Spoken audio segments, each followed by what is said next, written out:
I'm Ethan Walker. Sishrar. My dad's dying wish was simple: never visit the ranch. But what was he hiding?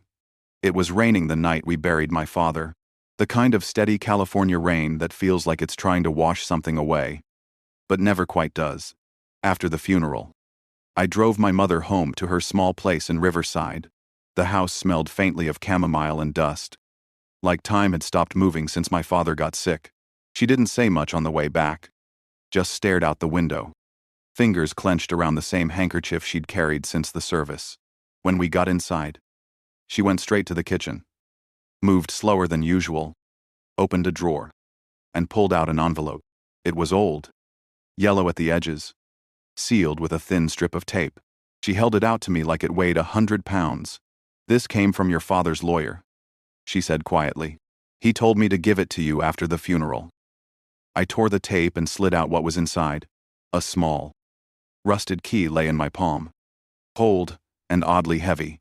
There was a folded note, too, in my father's neat handwriting. "Crestwood Ranch. It's yours now. Be careful when you open the door." I stared at the words for a long moment. My stomach tightened. That place again. Growing up, I wasn't allowed within a mile of Crestwood Ranch. My father had made sure of it. He'd owned a lot of property over the years, but that one was different. When I was 10, I rode my bike out toward the edge of the San Bernardino Mountains and ended up near the front gate of that ranch. I remember the sign was half broken, hanging sideways, the name faded by sun and wind. I'd barely touched the gate when his truck came roaring down the dirt road. He jumped out, face red, voice shaking. "You ever come here again, Ethan? And I swear you'll lose more than your bike." He grabbed the handlebars and threw them in the truck bed. The rest of the ride home, he didn't say a word. That night, he locked his office door and didn't come out for hours. I never forgot that look in his eyes. Not anger exactly, fear. And now, all these years later, my mother was handing me the key to the same place. "Why now?" I asked her. She sat down at the table, folded her hands like she was praying.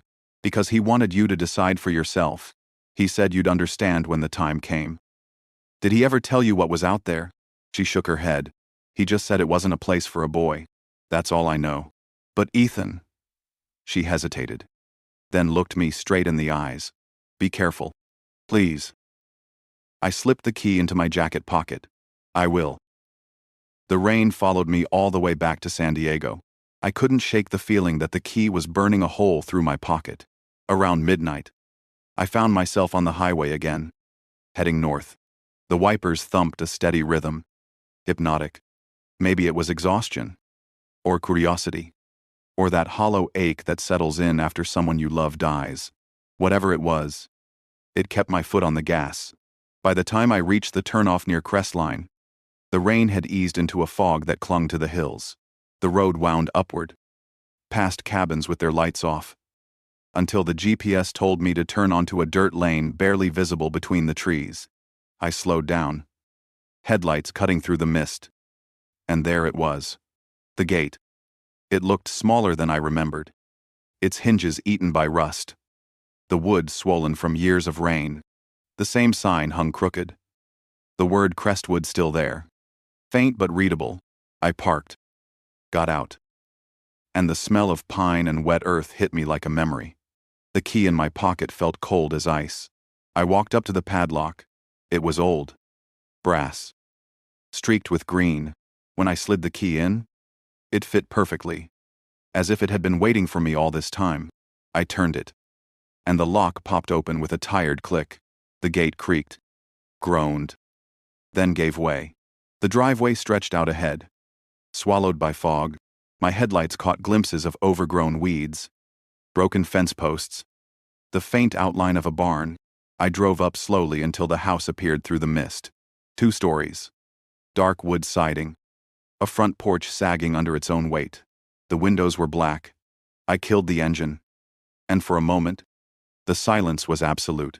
Inside the house, it smelled of mildew and cedar. Dust floated through the beam of my flashlight. Furniture covered in white sheets lined the walls like ghosts waiting to be acknowledged. I moved from room to room, my footsteps soft on the wooden floor. Everything felt frozen in time. untouched for years. Then I saw it. In the center of the living room, on a desk that looked recently cleaned, sat a laptop. The screen was open, faint light pulsing from it. My heart kicked hard. I hadn't touched anything yet, but someone had been here. Recently. I walked closer. The wallpaper behind the desk was peeled, the chair slightly pulled out, as if someone had just stood up. I glanced around. The air felt heavy, like the whole house was holding its breath. I sat down, hesitated for a second, then tapped the spacebar. The screen flickered, and a video file appeared. It was titled, "For My Son." I clicked it. My father's face filled the screen. He looked older than I remembered, thinner, but his eyes were sharp. He sat in his study, that same wooden desk behind him, stacks of papers neatly arranged. For a moment, I couldn't breathe.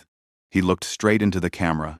"If you're watching this, Ethan, it means I'm gone, and you've come to Crestwood. I told you never to come here, and I had my reasons. But now you need to know the truth. About me. About this house. About our family." He paused, eyes shifting away like he was choosing his next words carefully. Then he looked back at me. Calm. Resigned. "Everything starts and ends here." The video froze, then faded to black. I sat there in the silence, staring at the blank screen. The only sound, the faint tapping of rain on the window. My hands were trembling. I looked around the room again, half expecting him to walk in from the hallway, but there was only me, the smell of dust, and that lingering chill that made my breath visible in the air. I leaned back in the chair, the floor creaking beneath me. The house felt alive. Listening. I told myself I should leave, come back in the morning, call the lawyer, do the rational thing. But something deep in me whispered that if I left now, I'd never come back. So I stayed seated there, staring at the frozen screen, waiting for something, anything to move. The next morning, the light came through the windows in thin gray lines, cutting across the dust that hung in the air. My neck ached from sleeping in the chair. The laptop sat on the desk in front of me. Black screen, fan still faintly humming. I rubbed my face, trying to make sense of what I'd seen. There was a folder on the desktop named "For My Son." I clicked it. Inside were multiple video files, numbered 1 through 10. The first one was the one I had watched the night before. I opened the second. My father sat in what looked like his home office in Riverside, the one he'd barely used in the last few years. His voice was calm, but I could see the tremor in his hands. He said he had started recording these messages after his diagnosis, that there were things he needed to say but couldn't bring himself to tell me in person. He spoke about his brothers, Marcus, Elijah, and Isaac, and the company they all built together in the 90s. Walker Investments, how he had trusted them completely until the day they pushed him out. They told him it was for the good of the company, that his ideas were outdated. In truth, they had already made a deal with a developer called Summit Resorts, selling off pieces of the family's land in the mountains for quick profit. He said Crestwood Ranch was the last piece left, the only land still in his name. He bought it back in 2019, quietly, under a holding company. After discovering that Summit wanted it for a project called Phase 2 Golf Expansion, he said the property was more than just real estate. It held the truth about what they had done, evidence they could never erase. He looked straight into the camera. "You need to protect it." "Ethan, I couldn't while I was alive." The screen went black again. I sat there for a long time, the hum of the laptop filling the silence. The air in the house felt colder now. I stood up, walked to the window, and pulled back the curtain. The fog outside had thinned, revealing the long driveway winding back toward the gate. My truck sat there, alone. For a moment, I thought about just getting in and driving away. Pretend I'd never come. Let the past stay buried like my father probably wanted. But then I remembered the look in his eyes in that video, the quiet urgency in his voice. He hadn't recorded those messages for nothing. I walked around the house, trying to find anything that could explain what he meant. The place was bigger than it looked from outside. A wide staircase led to a second floor with 3 bedrooms, all empty except for a few boxes and old furniture covered in sheets. One room had a faded photograph on the wall. The same family portrait that used to hang in our living room, but younger. Happier faces. My father stood tall in the middle, my mother beside him, and three other men I now knew were my uncles. Marcus had the same smirk I remembered from old gatherings. Elijah's smile didn't reach his eyes. Isaac looked nervous even then. I went back downstairs and found a door under the staircase that led to the basement. The air was damp and smelled of oil and wood rot. I switched on my phone flashlight. Old tools. Empty paint cans. A few crates stacked against the far wall. Nothing unusual. But behind the crates, I noticed something, an outlet that didn't match the others. Newer. I crouched down, touched it, and realized it wasn't an outlet at all. It was a small metal panel screwed into the wall. I couldn't open it by hand. Frustrated, I went back upstairs. Pacing. There had to be something else. My father never did anything without reason.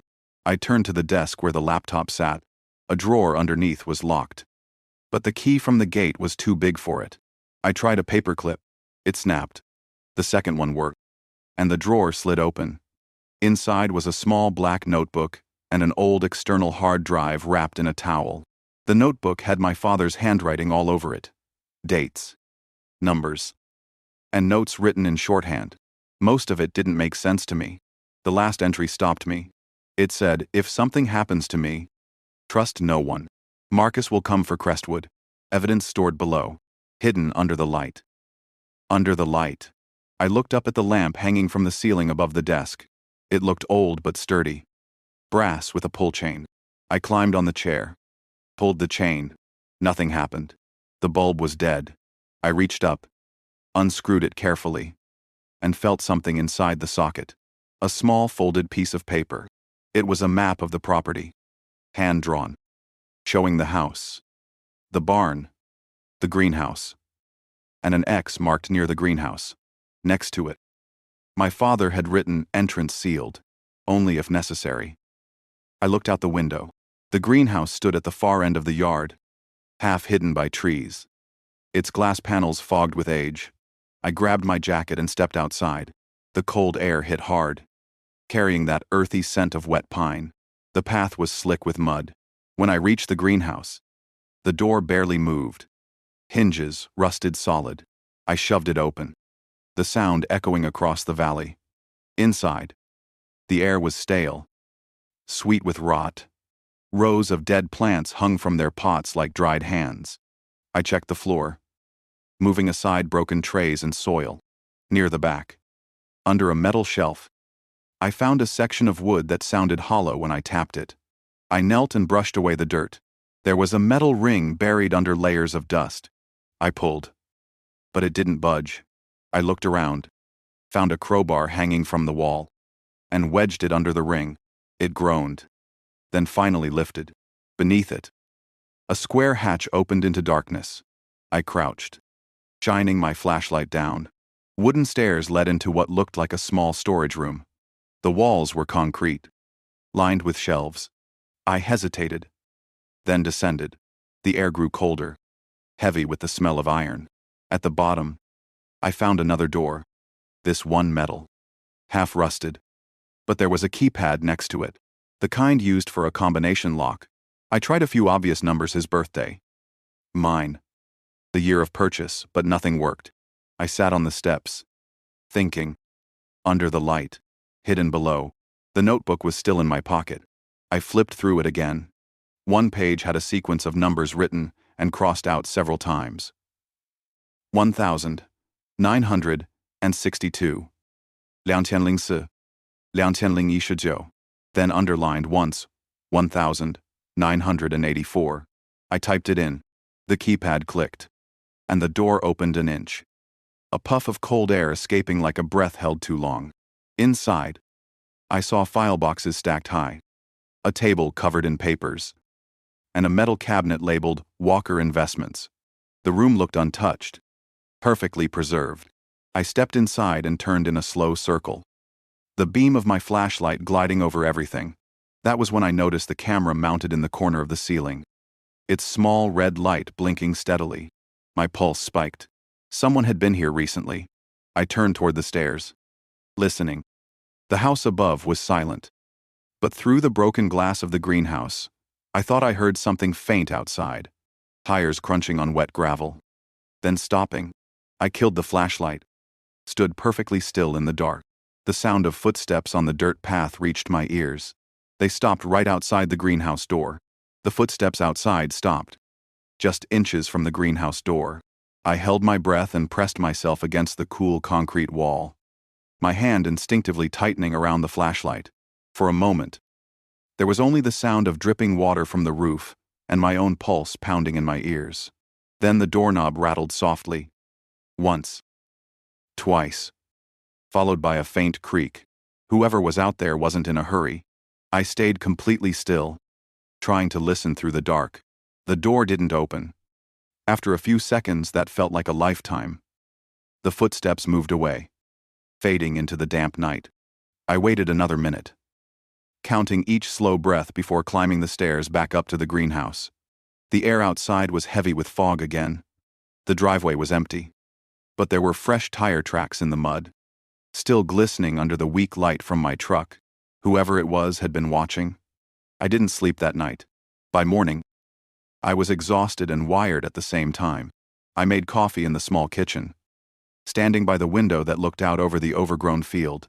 The fog had lifted, revealing a clear blue sky.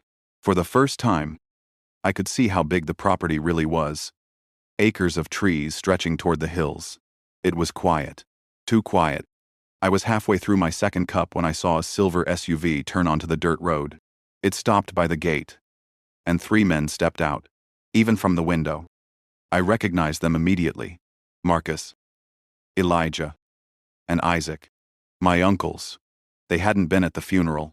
I met them halfway down the driveway. Marcus walked in front, wearing a dark coat, polished shoes that didn't belong in the mud. He was tall, broad, his hair more gray than I remembered but still combed perfectly. Elijah followed, thinner, sharp eyes hidden behind gold-rimmed glasses. Isaac came last, shoulders slumped, hands shoved deep into his pockets. Marcus gave me a smile that didn't reach his eyes. Ethan. It's been a long time. I nodded. It has. He looked around, taking in the property, like he was inspecting an old car. So this is where Richard kept himself busy these last few years. Surprised he didn't invite the family to his little retreat. Elijah chuckled softly. Family wasn't exactly his favorite topic near the end. I kept my voice steady. What are you doing here? Marcus held up a folded paper. Legal matters. You might not know this yet, but there are issues with your father's estate, taxes, title transfers, all that. We're here to make sure things don't get complicated for you. I glanced at the paper but didn't take it. Pretty convenient you show up a day after I get the key. Marcus tilted his head. We just want to help.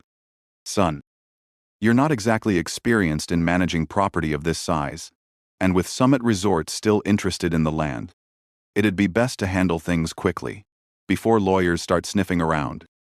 Elijah stepped forward, his tone softer.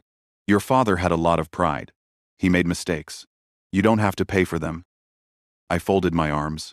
You mean by signing something you drafted? Elijah smiled like a teacher humoring a slow student. You sign the release. We take care of the back taxes. And you walk away with a clean check. No stress. No legal headaches. Marcus handed me the paper. It was an authorization letter, giving them permission to represent me in all matters concerning the estate. The signature line already had a faint X next to it. I didn't take it. Did you talk to his lawyer? Marcus's smile faded a little. Sam Harrison. He's retired. Isn't he? No. I spoke with him yesterday. He confirmed the deed is in my name. My father made it official in 2019.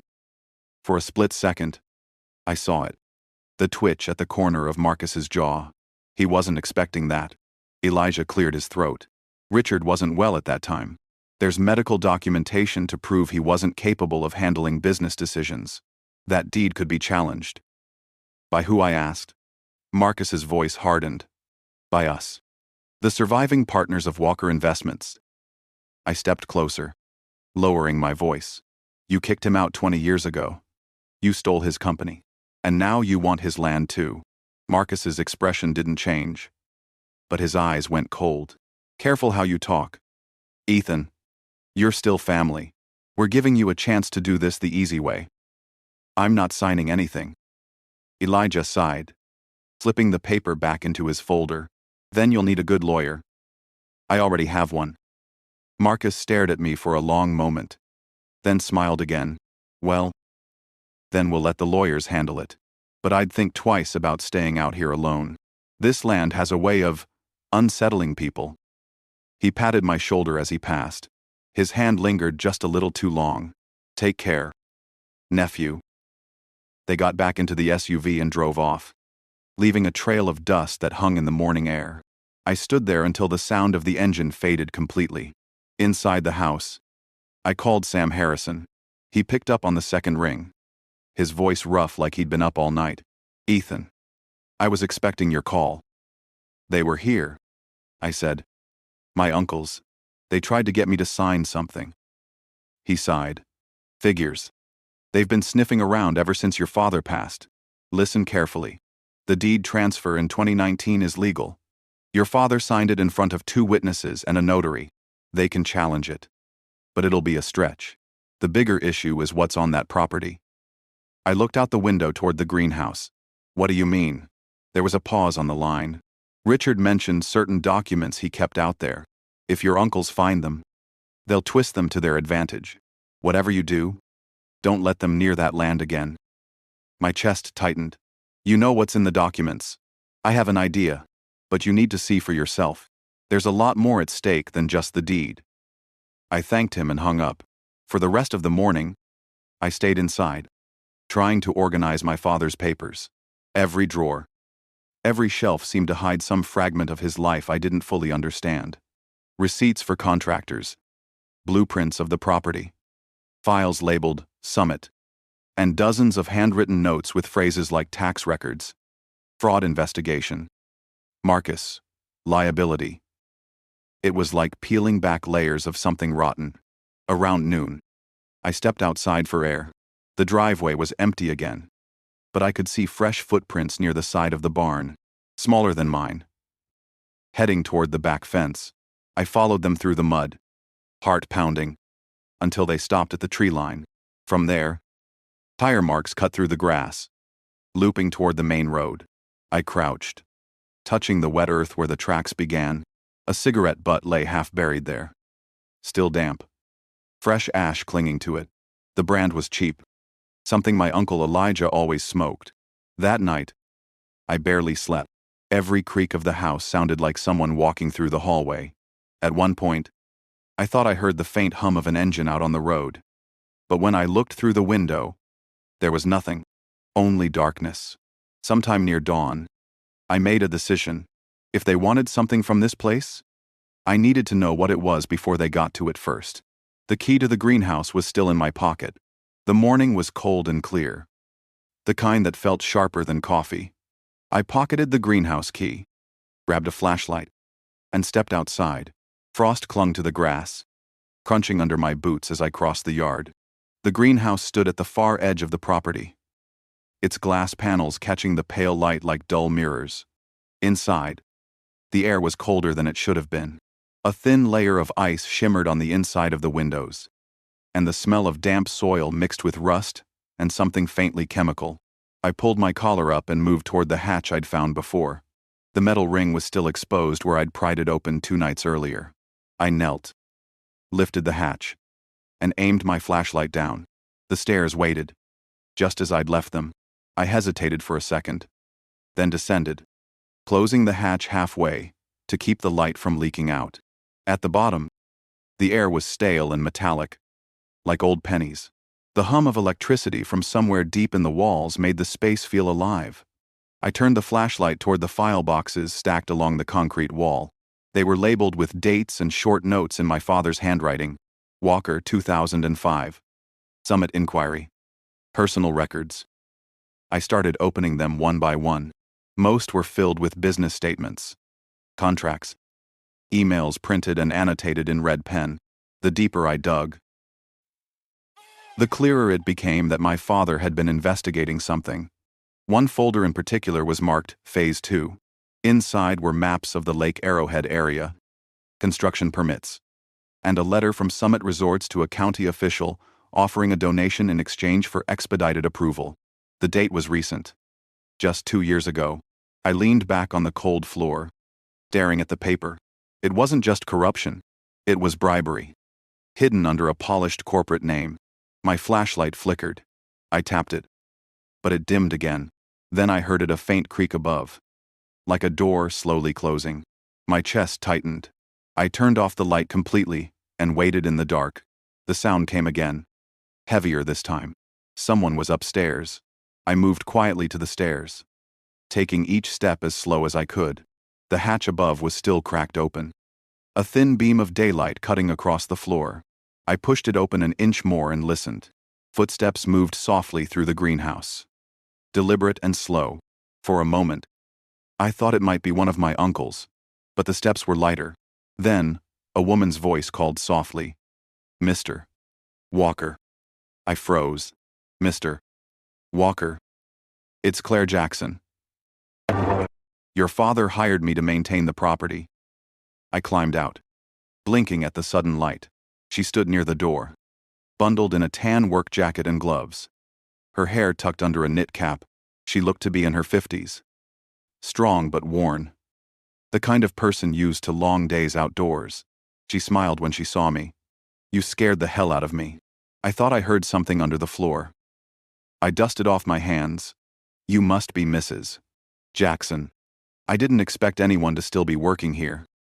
Your father asked me to keep up the grounds. I figured I'd do one last check before the new owners showed up. Didn't realize that was you." "I guess it is now." She studied me for a moment, her eyes narrowing slightly. "You look like him. Same yaw. Same stubborn eyes." I wasn't sure what to say, so I asked, "You worked for him long." 4 years. He was quiet but kind. Spent hours here. Especially after he got sick. My pulse jumped. "You knew he was sick?" She nodded. "He told me near the end. Said he didn't want to worry his family. But he worked harder than anyone I've ever seen. Even when he could barely stand. Said he was building something that would outlive him." I looked around the greenhouse. At the dried plants and cracked glass. "He ever mention what it was?" She hesitated, glancing at the hatch. "He called it his vault. Told me to never open it. Not unless someone came looking for answers." That stopped me cold. He said that, word for word. I looked back toward the hatch. Then at her. "You have any idea what's down there?" "None." But he was paranoid near the end. Changed the locks. Installed cameras. Said people were watching him. My chest tightened. They were. His brothers. "They came yesterday." She exhaled, shaking her head. "Those men are poison. He told me they'd come eventually. Said I should leave if they showed up." "You think they're dangerous?" Her eyes met mine. "I think your father was right to be afraid." We stood in silence for a while. The air between us felt heavier now. She finally said, "You should see something. Follow me." We walked toward the barn. The sunlight cut through the trees. Bright but cold. Inside the barn, she pointed to a workbench at the far end. On it sat a security monitor. Small and dusty but still plugged in.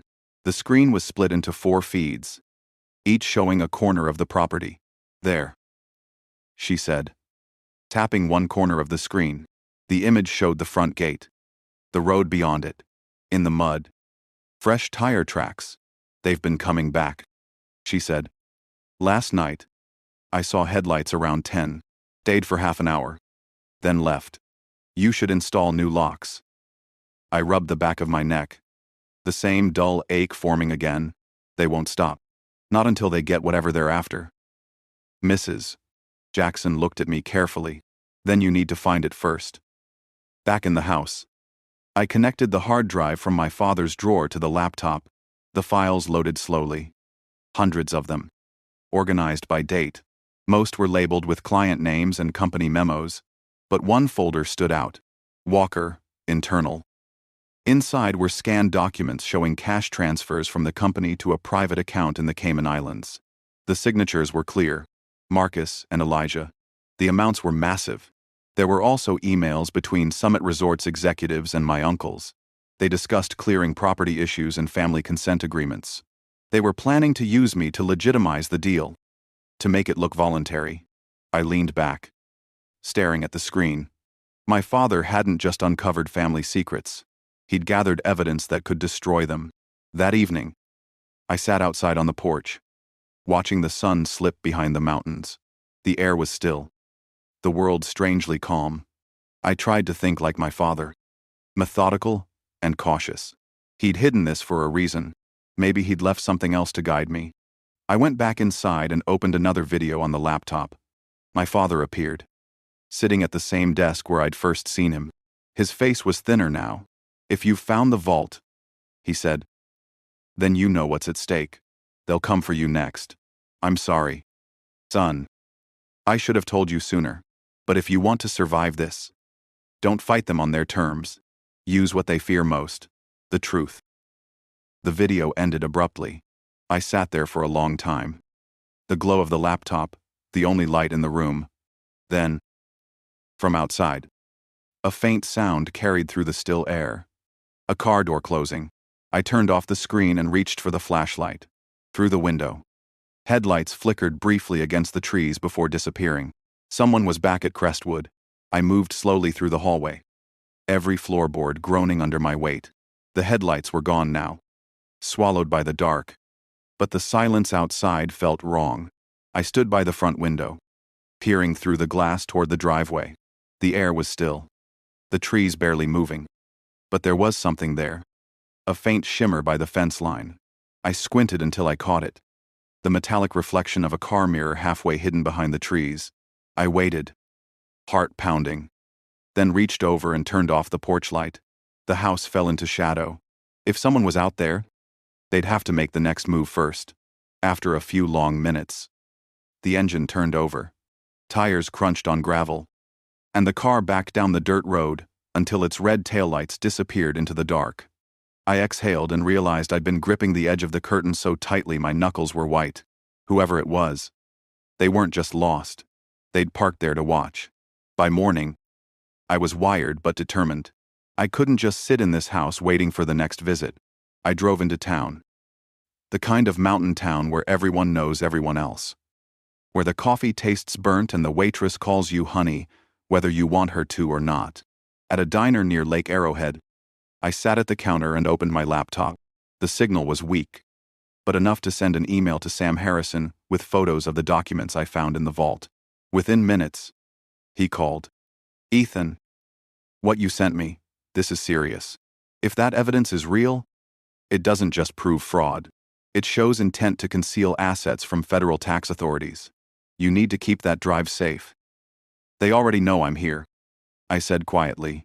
"They've been circling the property at night." "Then you can't stay alone. Leave Crestwood for a few days. I'll file a protective motion first thing Monday." I hesitated. "If I leave, they'll take whatever they want." There was a pause on the line. "Then you'd better make copies. But don't trust anyone in that county. Not the sheriff. Not the clerks. No one. If your uncles are in bed with Summit Resorts, they've already bought local help." After the call, I packed up and paid my bill. The waitress slid the check toward me, but her eyes lingered on my laptop bag. "You from out of town?" she asked. "Just visiting some old property," I said. "Which one?" "Crestwood Ranch." Her smile faded.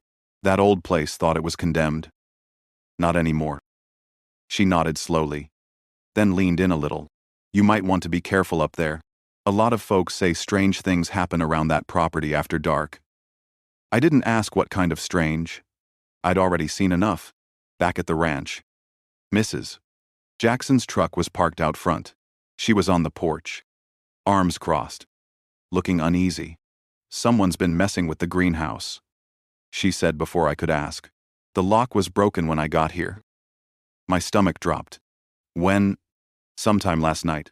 I checked the cameras, but the feed went out around 9. Same time those headlights showed up." "I bet."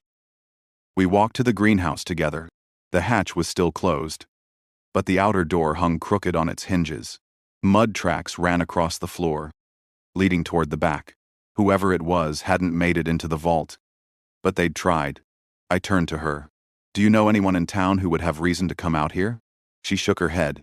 "Not unless they were paid to." I walked to the edge of the property, following the tire tracks down the slope until they disappeared onto the main road. The mud was mixed with gravel, and at one point I found a partial boot print, larger than mine, that night. I couldn't focus. Every creak of the old house sounded like footsteps.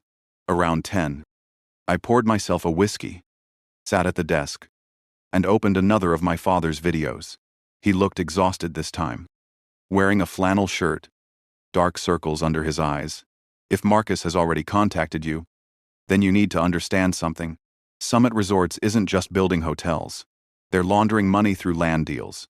I uncovered transfers that trace back to Walker Investments. If you're watching this, you've probably found some of the proof already. Keep digging. But don't do it alone." He coughed, wiped his mouth, then leaned closer. "There's one more person who can help you. Her name is Lauren Pierce, investigative journalist. I gave her part of the evidence years ago. Under a pseudonym. Find her before they do." I paused the video and grabbed my phone. A quick search pulled up a few old articles written by her, most on corporate crime and environmental corruption. The latest one was dated just 3 months ago. She was still active. Based in Los Angeles. I hesitated, staring at her email address. Then I typed a message. Short and to the point. "My name is Ethan Walker. My father was Richard Walker. I have evidence connected to Walker Investments and Summit Resorts. He said you'd know what to do." I hit send and waited. The reply came less than an hour later. "Ethan, I've been expecting this message for years. Your father told me this day would come. Meet me tomorrow in Redlands. 11 a.m. Don't bring any original documents. And don't tell anyone you're meeting me." I reread it 3 times before shutting the laptop. The next morning, I left before dawn. Careful not to wake Mrs. Jackson. The drive down the mountain was quiet, the sun just starting to burn through the mist. I stopped once for gas. Scanning the mirrors out of habit, a black SUV passed by on the highway. Too fast to catch the plate. My stomach turned cold. At a small coffee shop in Redlands, I found Lauren sitting in a corner booth. She was in her 40s. Sharp features, dark hair pulled back, a stack of papers beside her. When she looked up, there was recognition in her eyes, as if she'd already memorized my face. "Your father trusted you'd reach out," she said quietly. "He was one of the few honest men left in that business. You knew about the investigation. I helped him piece it together. The resort development is a front for laundering offshore money. He had proof. But he was running out of time. He gave me part of it for safekeeping." She slid a small USB drive across the table. "This has everything he sent me. Transaction records, meeting transcripts, and one file labeled Final Statement. He said it would explain everything if he didn't make it." I stared at it, unsure if I should touch it. "Why give this to me now?" "Because the people who silenced him will come for you next. Marcus and his brothers didn't just ruin your father's reputation. They made sure no one would question their version of the story." "Then why hasn't any of this gone public?" "Because the same people who fund Summit Resorts own most of the county board. They control the narrative. But if we combine what's on your father's drive with this, it might be enough to bring them down." I pocketed the USB. My pulse steady but fast. "Then, we do it together." Lauren nodded, but her eyes shifted toward the window. "You were followed." I turned. Across the street, parked half a block down, was the same black SUV. "Get in your car," she said, her voice low. "Go back to Crestwood. I'll contact you tonight with instructions." I didn't argue. On the drive back up the mountain, the SUV kept its distance, never getting close enough for me to see who was inside. It followed for nearly 30 miles before vanishing at a junction. By the time I reached the ranch, the sun was setting behind the ridge. Mrs. Jackson was on the porch again, this time holding a cordless phone. "Ethan," she said, voice tight, "you need to hear this." She pressed the speaker button. Sam Harrison's voice came through, strained and urgent. "They filed a claim this morning. Your uncles are contesting the will, and they've requested a full property inspection by Monday. They're not waiting anymore. I looked past her toward the greenhouse. The place where my father had hidden everything. They'll find it, I said quietly. Not if we move first. Mrs. Jackson replied. We worked through the night, copying every file from my father's hard drive and the USB Lauren had given me. The hum of the old computer filled the study while rain started to fall again outside. Soft at first, then harder, until it sounded like gravel on the roof. Mrs. Jackson kept glancing toward the window every few minutes, her nerves showing more than she let on. By dawn, we had 3 backup drives labeled and sealed in plastic. I handed one to her. If anything happens to me, this goes straight to Lauren Pierce in Los Angeles. She'll know what to do. She nodded but didn't look convinced. You think they'll really come tonight? They won't wait until Monday. If the inspection's official, they'll want to make sure nothing incriminating is left to find. She rubbed her hands together, eyes drifting toward the greenhouse. Then we'd better hide what's left before they get here. We carried the remaining boxes from the vault to the basement under the main house. I had found an old coal chute that hadn't been used in decades, its entrance sealed by a wooden board behind a row of storage shelves. We pulled the board loose and stacked the boxes inside, covering them with loose bricks and a tarp. By the time we finished, the sun had pushed through the clouds. The air smelled of wet pine and mud. I poured 2 cups of coffee and sat on the porch with her, both of us too tired to speak for a while. She finally broke the silence. Your father wasn't just afraid of them. You know. He pitied them, said they'd burn themselves trying to grab everything that wasn't theirs. I looked out toward the driveway, the fog still hanging low. Looks like he was right. My phone buzzed on the table beside me, a text from an unknown number. Inspection moved up. 4 p.m. Today. County officer assigned. Marcus in attendance. No name. No signature. Just that. Mrs. Jackson frowned. Who sent that? I don't know. But it means we're out of time. We spent the rest of the morning cleaning up the house, making it look like an old property in transition instead of a crime scene. I removed every trace of the vault, reinstalled the hatch cover in the greenhouse, even swept away the footprints from our last trip down there. By noon, the place looked like it hadn't been touched in years. I was upstairs packing some papers when I heard the sound of glass shattering from below. I ran down the stairs. The kitchen window was broken, shards scattered across the floor. Mrs. Jackson's voice came from the back door, sharp and panicked. Someone's here. I grabbed the nearest thing I could find, an iron poker from beside the fireplace, and stepped onto the porch. The yard was empty except for a dark shape near the tree line. For a second I thought it was an animal, but then it moved upright. Get back inside, I shouted. Mrs. Jackson ducked behind the doorframe. But before I could follow her, a bullet slammed into the wood post beside me. The crack echoed off the hills. Sharp and close. I dropped low and crawled back into the house, dragging her behind the counter. She was breathing hard, her hand gripping her shoulder. Blood seeped through her jacket. Hold on, I said, pressing a towel against the wound. It's not deep. She nodded. Pale but steady. They're here early. Another shot shattered a window near the dining room. I could hear the crunch of boots on gravel now. 2 sets. Maybe 3. I crawled toward the front room, peeked through the blinds, and saw them. 2 men in dark jackets. One holding a rifle. They weren't county officers. They moved too fast. Too confident. I whispered to Mrs. Jackson. Stay down. Don't move until I tell you. In the study, the hard drives were still sitting on the desk. I stuffed them into my backpack and slipped toward the side door. I waited until the next shot cracked through the back window, then sprinted into the trees. The cold air burned my lungs. I ran downhill, keeping low, until I reached the old barn. Inside, I caught my breath and peered through the slats. One of the men stood near the porch now, shouting something I couldn't make out. Then a familiar voice answered him. Marcus. I could barely hear, but the tone was unmistakable. He was giving orders. I gritted my teeth and looked around for anything useful. There was an old pickup parked beside the barn. The same one my father used years ago. The keys weren't in it, but the hood was half open, and when I checked under the driver's seat, I found a spare.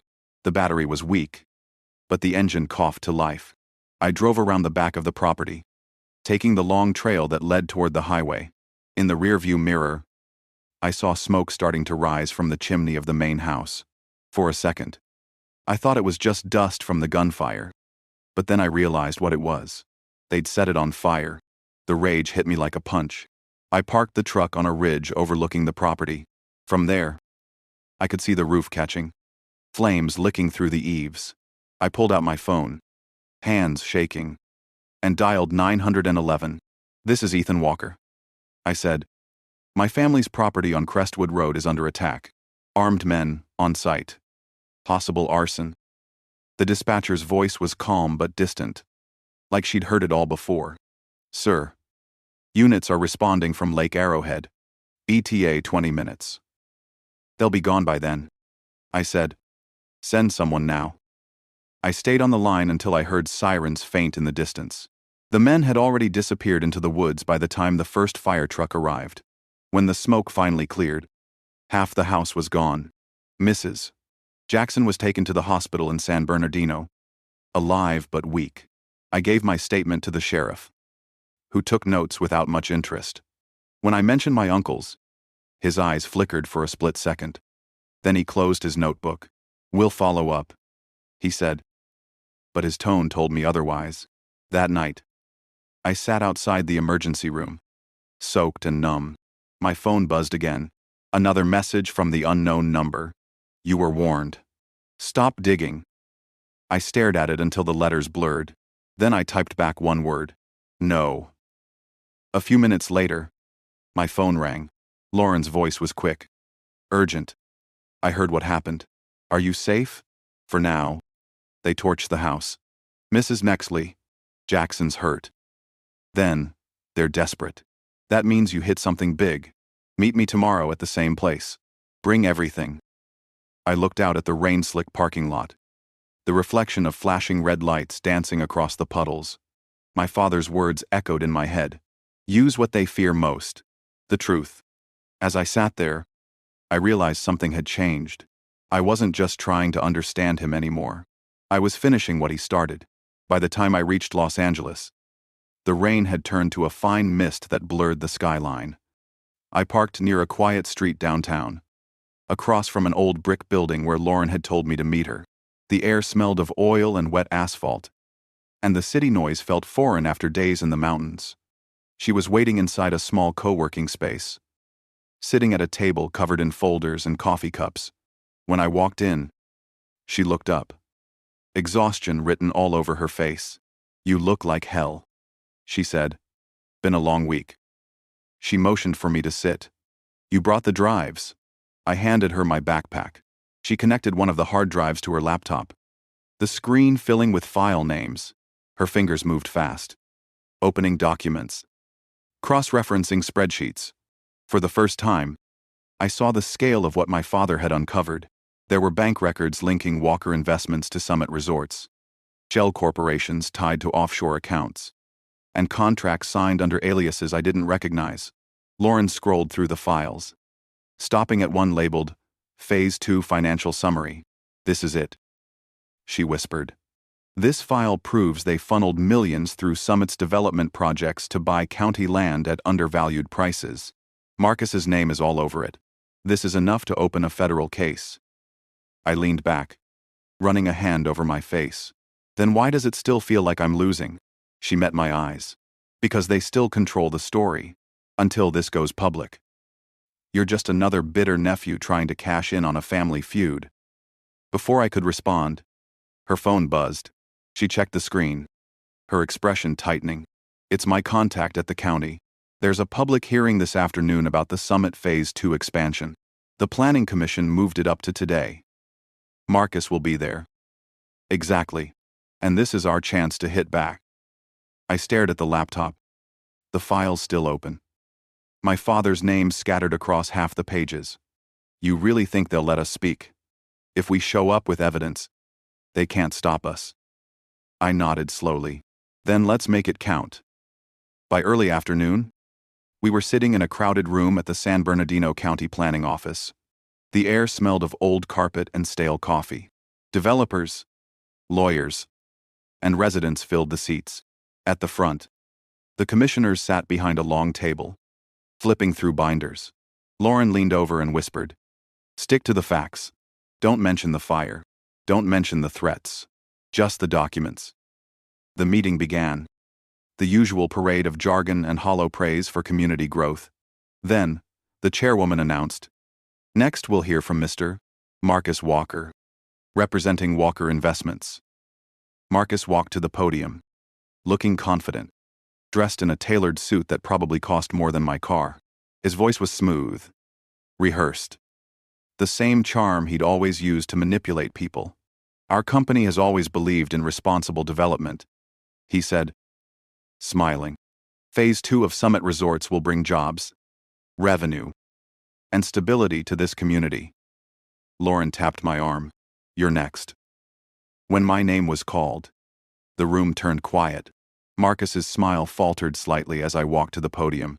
I set the folder on the stand and took a breath. "My name is Ethan Walker," I said. "I'm the legal owner of Crestwood Ranch. The property Summit Resorts has included in their Phase 2 proposal. My father, Richard Walker, warned that this expansion was built on fraudulent land transfers. I have evidence proving those claims."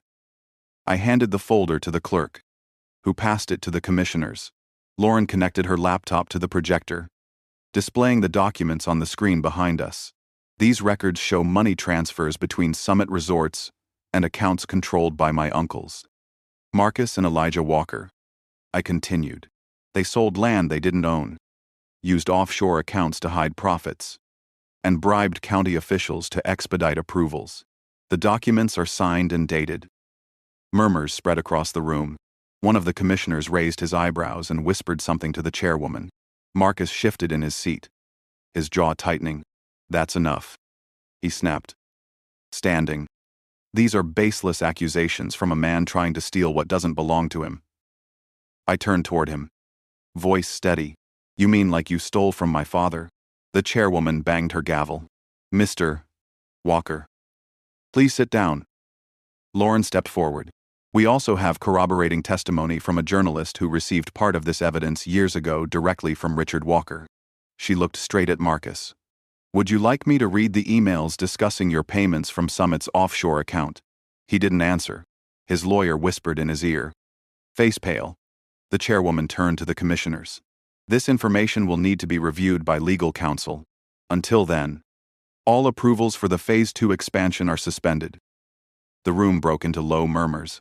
I caught Marcus staring at me, eyes full of something between fury and disbelief. After the session ended, Lauren and I walked outside into the cold air. Reporters swarmed the steps, cameras flashing. She spoke to one of them briefly, then turned to me. "You just blew a hole in their operation. But this isn't over. They'll come harder now." As if on cue, my phone rang. It was my mother. "Ethan." "What did you do?" Her voice trembled. "Marcus called me. He said you're ruining the family. He's threatening to sue everyone involved." I closed my eyes. He already tried to burn me out. "Mom, I'm not backing down now." She was silent for a long moment, then said quietly, "Your father would be proud." That night, I stayed in a motel off the freeway. The TV was on but muted. Local news, running footage from the hearing. My name scrolled across the screen in bold letters.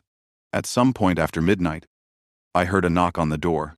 I froze, heart pounding, then grabbed the poker I'd brought from the ranch. "Who is it?" "It's me," Lauren said through the door. "We need to talk." I opened it, and she slipped inside, closing it behind her quickly. Her face was pale, eyes sharp. "They're spinning the story already. Marcus told the press you forged those documents to blackmail him. Summit's lawyers filed for an injunction to seal the evidence." I felt the anger rise in my chest. He's trying to bury it again. He's desperate, but he made a mistake.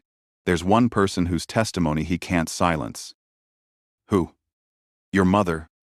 She was there when your father signed the transfer of Crestwood Ranch in 2019. If she confirms he was lucid and competent, the entire challenge to your ownership collapses. Marcus loses leverage, and the fraud claim holds. I sat down heavily on the bed, staring at the wall. She's terrified of him. Then she'll need you to give her a reason not to be. I didn't sleep at all. By dawn, I was on the road back to Riverside. The sun just beginning to rise behind the mountains. The air smelled faintly of smoke from the remains of Crestwood. When I pulled into my mother's driveway, she was already waiting by the door, wearing her robe and holding a cup of coffee. "You look just like your father when you're angry," she said softly. I stood there for a moment, not sure whether to hug her or beg her for help. Instead, I just said, "They're trying to erase everything he built, and they'll win if you stay quiet." She looked past me toward the street, where a dark sedan idled across from the house. Then she nodded slowly, her jaw tightening. "Then let's make sure they don't."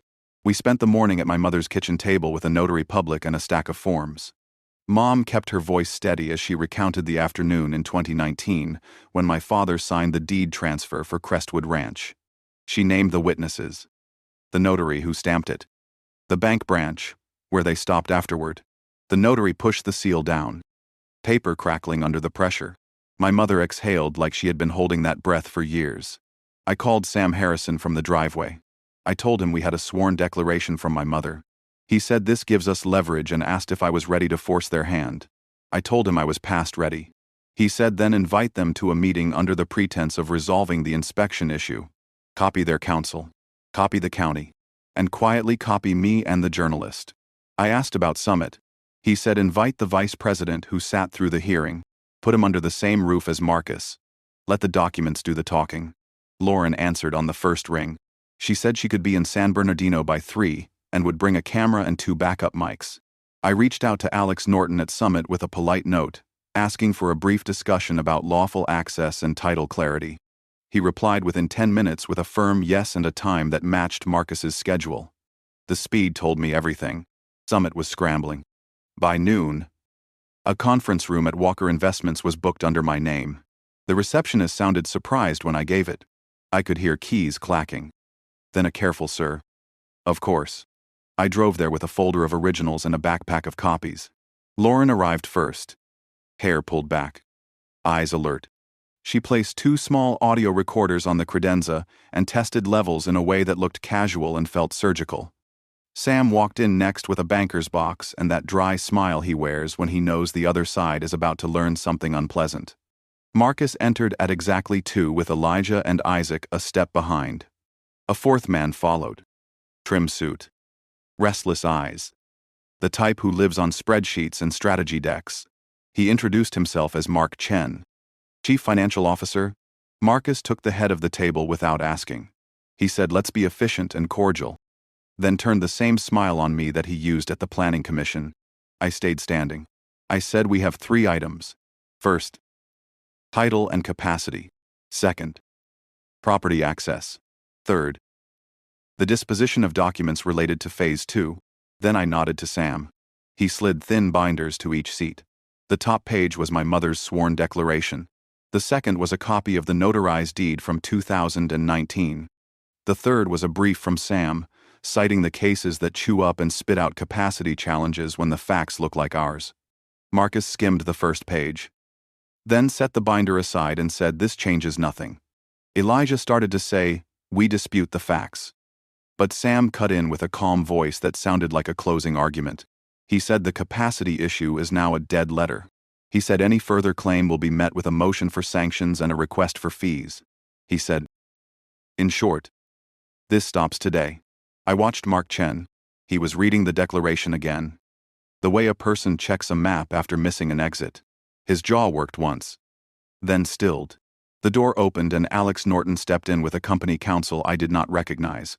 He sat midway down the table, nodded to both sides, and folded his hands.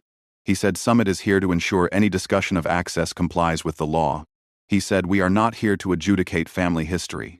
He said, "If title is clear, Summit will negotiate only with the title holder." Marcus's smile did not move, but the muscles in his neck tightened. He said, title is not clear. He said my father lacked capacity. He said there are irregularities and missing records. Lauren raised a hand slightly and said, "May I note for the record the sworn statement filed this morning in Riverside County that addresses capacity." She said, "May I also note that missing records were missing because someone attempted to remove them from the property last week." She reached into her tote and took out a color print. It was a still frame from the greenhouse camera. The timestamp sat in the corner. The face was not perfect. But the posture, the hairline, the cheap cologne stain on the jacket lapel felt unmistakable. Elijah stared at the photo and did not blink. He said, "That is not me." Sam slid a second print across to him. A closer crop. And a third. The moment the gloved hand reached toward the hatch lock, Sam said, "We will let the county sheriff decide." He said, "We will also let the court decide what to infer from a party that breaks in days before demanding an inspection." Marcus leaned forward. He said, "The inspection is lawful." He said the county signed off. Alex cleared his throat and said, "Summit does not require inspection to open good faith talks if the title question is resolved." He said the company will not set foot on Crestwood until the owner invites us. The mood shifted. You can feel a table turn even when no one moves. Isaac looked down at his hands.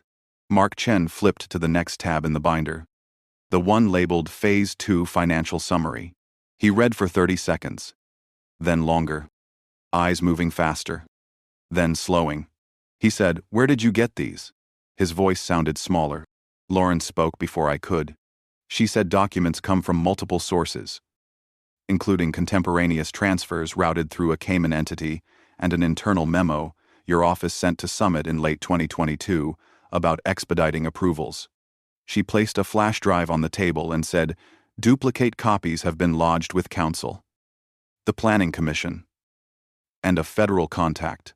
She said this conversation cannot erase the trail. Marcus stood. He said, "This meeting is over." He put a hand on the back of his chair as if to steady the room itself. I stayed in place and said, "There is a fourth item." Quiet. I reached into my folder and slid out the quitclaim deed, dated 1984 with my grandfather's name, the sale price in black ink, and my father's signature. I placed it in front of Alex so the Summit team saw it before anyone else. I said, "This is the transaction that broke your leverage."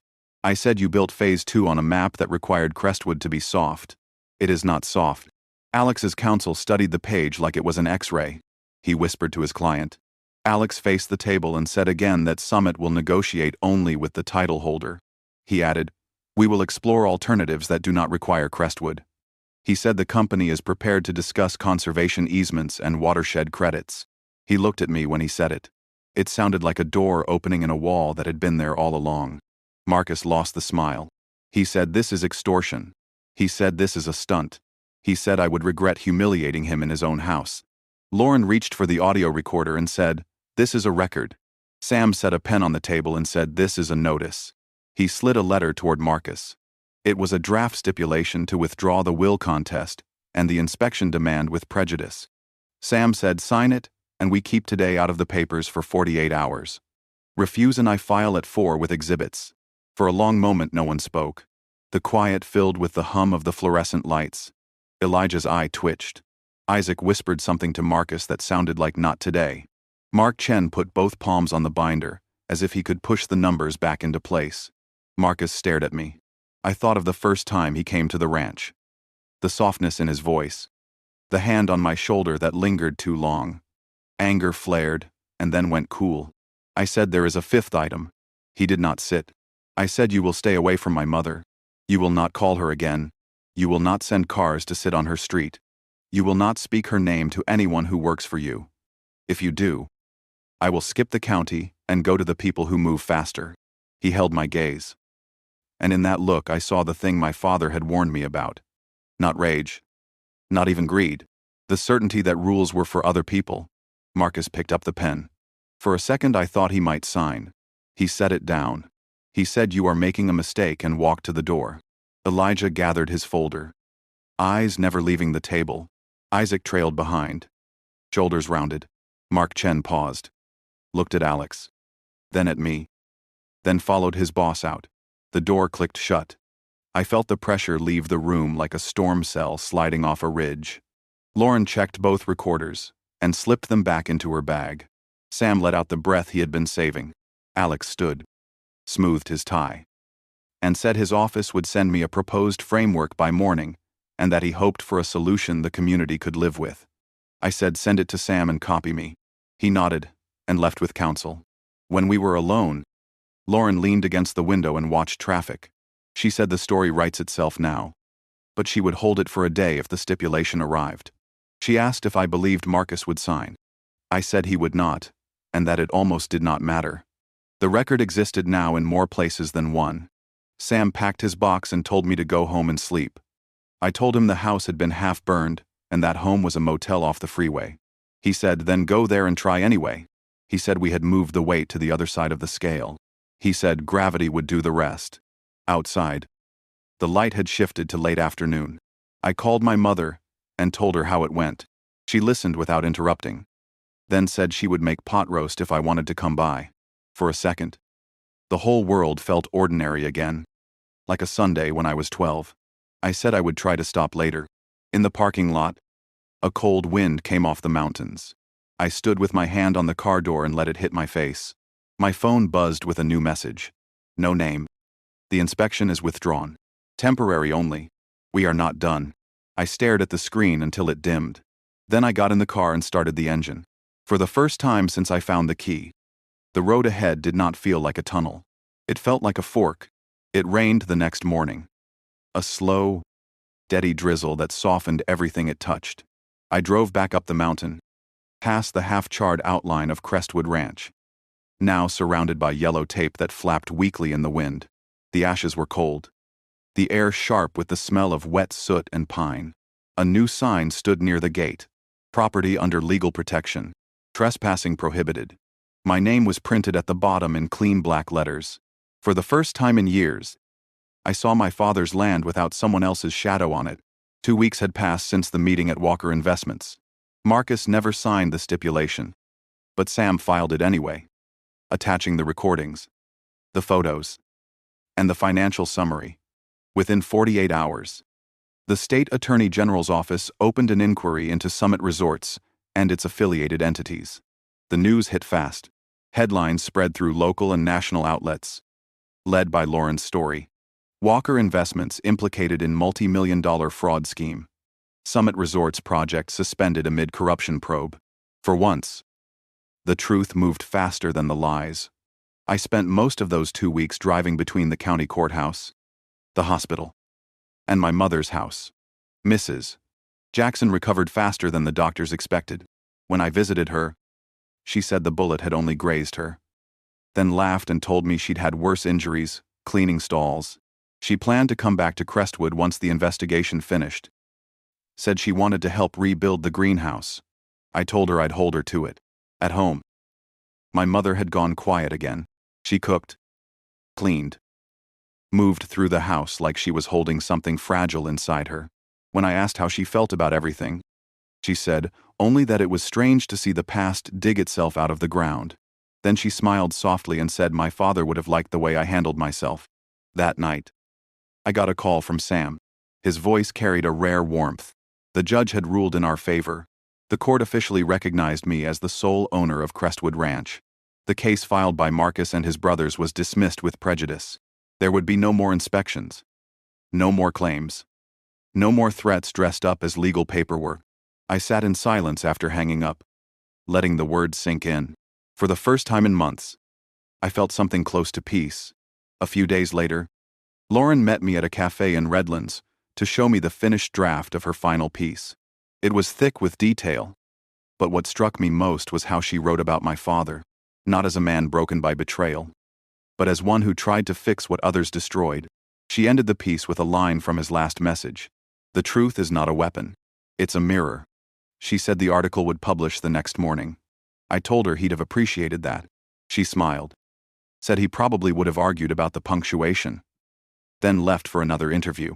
That night, I drove up to Crestwood again, parking near the ridge that overlooked the valley. The rain had stopped. The clouds were breaking apart, thin streaks of orange and purple stretching across the horizon. The remains of the house were still there, but now they looked less like ruins and more like the bones of something waiting to be rebuilt. I walked to the greenhouse. The same one where I'd first found the hatch. The structure was mostly intact, though the fire had warped some of the panels. The air inside smelled faintly of damp earth and ash. In the far corner, near the back wall, the metal ring of the hatch still glimmered under a thin coat of dust. I opened it one last time. The stairs creaked as I went down. The vault looked almost exactly as I'd left it, except for one new thing, a small envelope resting on the center table. It hadn't been there before. I hesitated, then tore it open. Inside was a note written in my father's hand. If you've come this far, it means the fire didn't take everything.